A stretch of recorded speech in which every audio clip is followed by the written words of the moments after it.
বন্ধুরা বলেছিলাম না যে পাঞ্জাব এবং ব্যাঙ্গালোর দল ফাইনালে যেতে পারে, আজকে সে কথাটা সত্যি হয়ে গেল।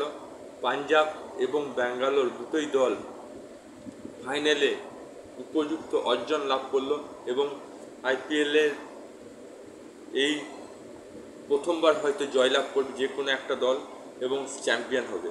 কারণ ব্যাঙ্গালোরও কোনো দিন চ্যাম্পিয়ন হয়নি, অনেকবার ফাইনাল গিয়েছে, আর পাঞ্জাব দুবার ফাইনাল গেল এটা নিয়ে, এবং কোনো দিন কলকাতার কাছে হেরে গিয়েছিল, আবার অনেক দিন পর চ্যাম্পিয়ন হতে চলছে।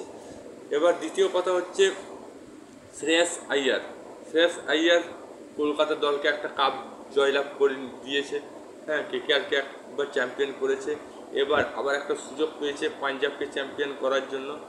তো আশা করি এই সুযোগটা সে মিস করবে না, দেখা যাক কী হয়। কিন্তু শ্রেয়াস আইয়ার কিন্তু দায়িত্বপূর্ণভাবে খেলা করে, এটা বুঝতে পারছি।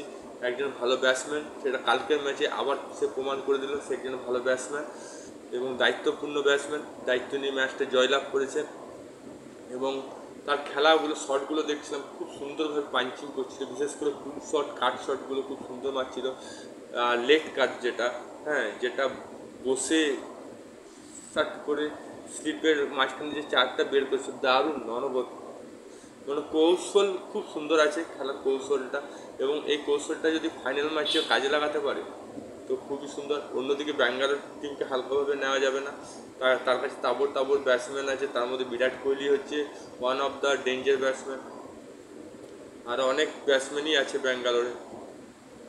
এবং ব্যাঙ্গালোরও চাইবে যে অনেক দিন ধরে সে ফাইনাল গিয়েছে কিন্তু কোনোদিন চ্যাম্পিয়ন নেই, সেও চাইবে ভালোভাবে চ্যাম্পিয়ন হতে। আমার কিন্তু খুব আনন্দ হচ্ছে, আমার মুখের কথাটা সত্যি হয়ে গেল, ভগবান সত্যি করে দিল যে পাঞ্জাব, আমি বলেছিলাম যখন চেন্নাই হেরে গিয়েছিলাম, আমি মনের দুঃখে বলেছিলাম যে আমি যদি সাপোর্ট করি পাঞ্জাব বা ব্যাঙ্গালোরকে সাপোর্ট করবো, যেহেতু চেন্নাই বাদ পড়ে গেল, তো দুটো দলই ফাইনাল চলে গেল লাকিরই হবে। তো যাই হোক, আপনার কেমন লাগছে, আপনার মতামত কি সেটা কমেন্ট বক্সে লিখে জানান। আর আপনার যদি ভিডিওটা ভালো লাগে তো লাইক করুন, চ্যানেলটি তাহলে সাবস্ক্রাইব অল বাটন প্রেস করুন, ফেসবুক থেকে পেজটা ফলো করুন। আবার দেখা হবে নতুন ভিডিও নিয়ে, ততক্ষণ জয় হিন্দ, জয় ভারত, ভালো থাকো, সুস্থ থাকো।